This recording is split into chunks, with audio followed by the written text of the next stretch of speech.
India will host the Permanent Mission Roundtables at the United Nations headquarters as chair of G20 and head of the Sustainable Development Goal or the SDG Summit this year to be held in New York.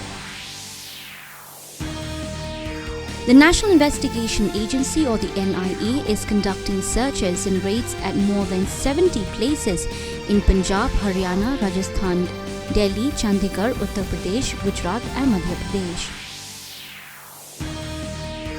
Union Minister Pashupathi Nath Paras at networking dinner on the sidelines of the Gulf Food addressed the concerns regarding food security for the global population.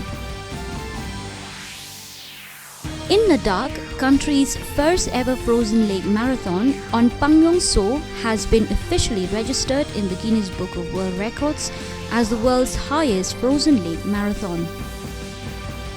In cricket, India have entered the semi-finals of the Women's T20 World Cup.